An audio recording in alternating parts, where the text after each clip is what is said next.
said it before across social media, and I will say it again. This is going to be a juicy race to watch. You cannot miss it. Because the top 3 teams have something to show, or they will be at their fullest potential. Let battle commence. Even though I've already discussed this in a more detailed video from last week, I do reckon that the end of Red Bull's domination period is about to head towards us. Now, one thing I wish to elaborate from that previous video is that there is a difference between domination and success. I still believe that Red Bull and Max Verstappen can be successful this year. They will go on to win many races and probably be the favourite still for winning both the drivers' and constructors' titles. When I mean domination, I mean total domination, like we saw last year and the year before.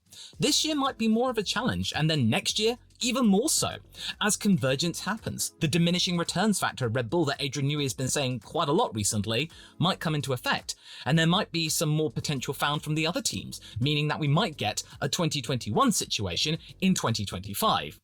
Maybe not the ending, but the majority of everything else. Who will be the main challenger to Max, though? That still remains to be seen. Is it going to be Charles, or Lewis at Ferrari, or Lando, or Oscar? I'm still excited though, I've got a lot of hope for next year. But there might be some things to cheer about this year as well, and we might see that coming into effect at Imola.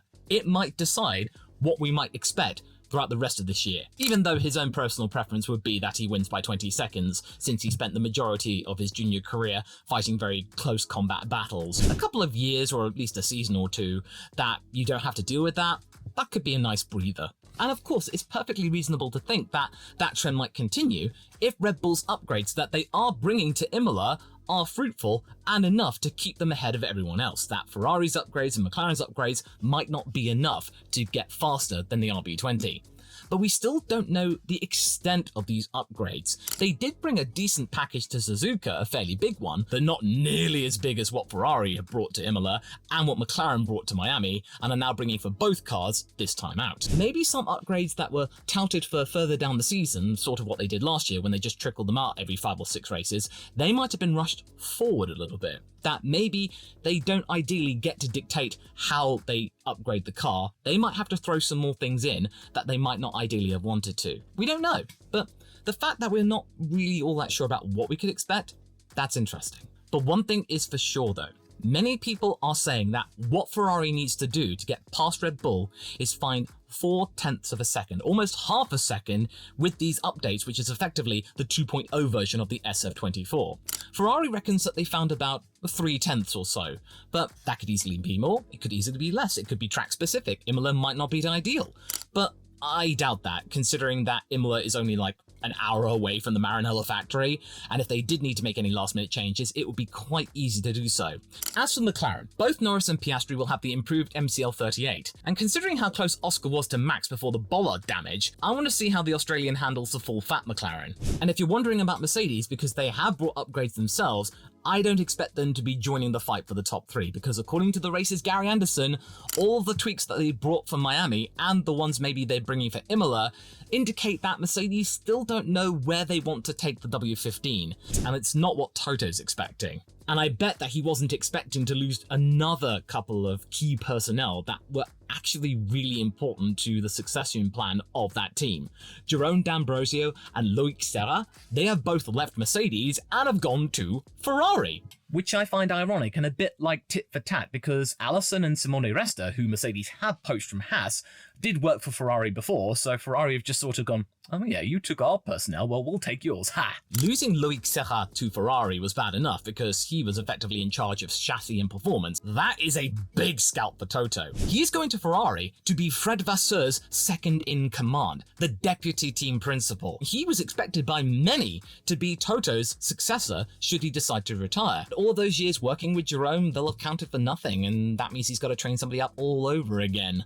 And that's just even more trouble for Mercedes. And it gets worse, because Jerome D'Ambrosio was also the key figure in the driver development program with James Vowles, who's now gone over to Williams. So, if Fred and the Scuderia wanted to land a killer blow to Toto and sign a particular young Italian underneath their noses, well, they'll have plenty of information about what Antonelli is like. Oh dear, somebody had better check on Wolf. I'm pretty sure he's not having a good time right now. I could go on more and more about that, as well as the Red Bull situation, aside from the upgrades, and how Helmut Marko hasn't quite gotten over his Checo bashing from last year, saying that if Perez had crashed into Verstappen in Miami, it would have been his Waterloo moment. And no, I don't mean that Checo is going to dress up in 70s attire and start singing Mamma Mia. No. It's more like this would have been the downfall and probably the killer blow in terms of him hoping for a one-year contract extension at Red Bull. It certainly wouldn't have helped. Or the continued downplaying of Adrian Newey's impact on the team and how inconvenient he was and how Newey's team had to accommodate his needs and insistence to use drawing boards instead of computers, despite Verstappen then saying that Newey leaving Red Bull was like saying goodbye to part of his second family. But that would require a whole other video, and I really don't have enough time. There's plenty of other things to talk about here in my preview and predictions video.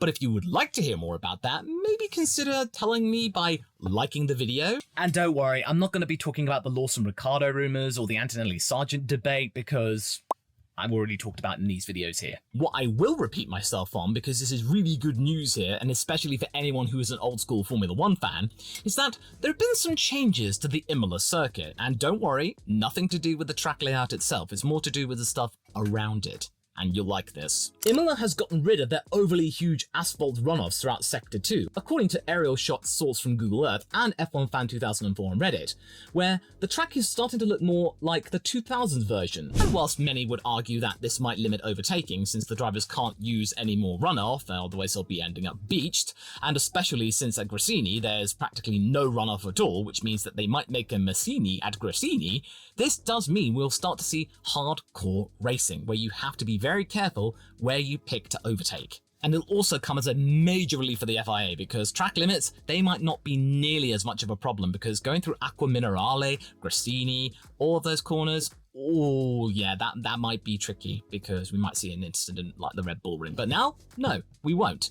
And we're now going to start seeing more challenges and drivers not taking the mickey. But anyway, back to the other teams, and all eyes are on Kevin Magnussen this time out, because if he puts one toe out of line, he could end up with a one race ban, an automatic one, because currently he is on 10 penalty points, and he accrued 5 of those at Miami alone. If he did get 2 more penalty points at Imola, it means he would have to sit out the next race at Monaco, and it could mean that Oliver Behrman might get his chance to race in another Grand Prix, because he is the reserve driver for Haas as well as Ferrari. But wait, I hear you say, Haas already have a reserve driver in Pietro Fittipaldi, surely he would get the seat.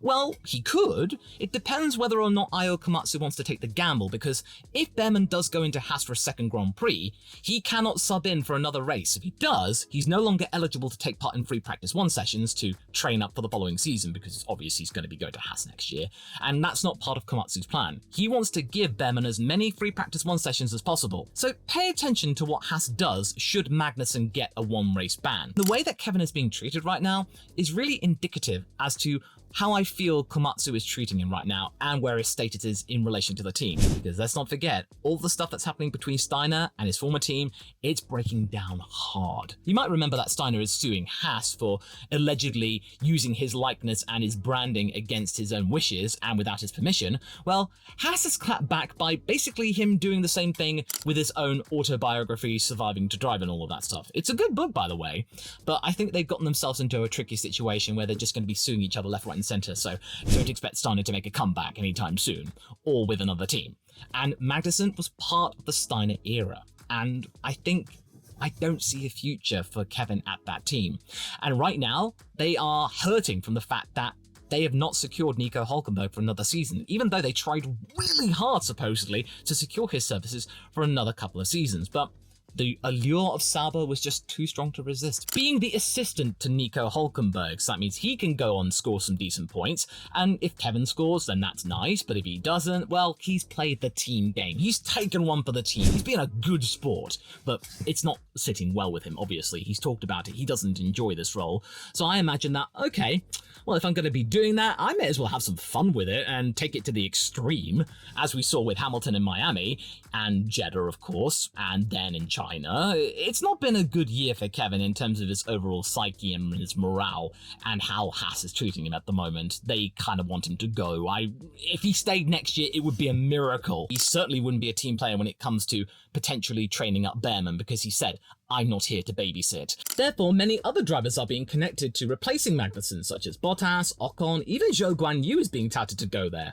Can't imagine why. Okay, I jest. Zhou Guanyu is a perfectly good driver. He's fine, he's decent, people like him, he's totally pleasant, and also, I want him to have a chance at a team that really values him, and if Haas want him, then great. They might get behind him entirely as being the alternative to Nico Hülkenberg. We might see a completely different side to Zhou Guanyu. The adoration from his country folk at the Chinese Grand Prix is just too much to throw out of F1, and if Haas gave him the opportunity, then he would gladly dedicate his efforts to that team 100%. Say what you will about Formula One these days, but what they did for Zhou Guanyu in China was just lovely. It was so sweet, and it allowed him to realize his dream that he had when he was a child, and anyone making fun of that, shame on you. Why?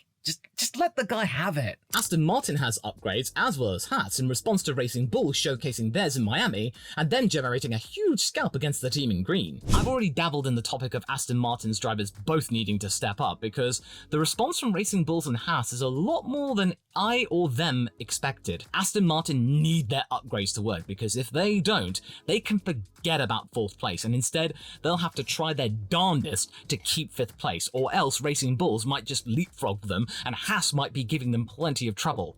Haasable teams. And considering that there is rain predicted for this weekend, and this could easily upset the qualifying order, if Haas out-qualified either one or both of the Aston Martin cars, Kevin might be asked to play the team game again. The Kevin train might be pulling out of Imola's train station, and then we might see a situation where Racing Bull scores again, and then Nico scores again, and then Aston Martin will be even further behind Mercedes. So yeah, it's a very important race for them, as it is for many other teams. As for Alpine, Sauber and Williams, it's a bit of a mixed bag. Not much is expected for Alpine because they already threw their hand in at Miami, and those upgrades did work. They are now no longer a team that we could expect easily to be at the back, because Esteban Ocon did score, he got a 10th place in Miami, and whilst it's not much in comparison to even last year's Alpine car, it's something. It means that they can score. It's not going to be a lame duck year. Even though both drivers are starting to show concerns, and the team might be starting to prepare themselves for both drivers walking out, because even Gasly is starting to be tested. Loyalty has its limits, according to Lewis Hamilton back in his McLaren days, and even though Gasly does value the importance of working with a works team, that can only go so far if there's no prospect of them getting better. There is some hope though, because they are changing the team structure, and they are basically copying McLaren, even signing one of their own former employees in David Sanchez. I do think that Esteban Ocon is on the way out, because Toto is determined to find a place for Esteban, and that might not be at Alpine at the moment. It could easily be somewhere else. It could easily be at Audi. Especially if Sainz continues to snub them and insists on going after Red Bull. I really don't think that's going to work, Carlos. You really need to consolidate, but hey, I'm not the guy. If they did end up doing that and they lose both of their drivers, then this will call for a major rethink in their lineup, and considering that Alpine are not midfield runners at the moment, they could easily take a risk or two. They could easily sign up Jack Doohan or Victor Martins from F2 to be a replacement, and Martins might be more realistic because, well, he's French and he is pretty good.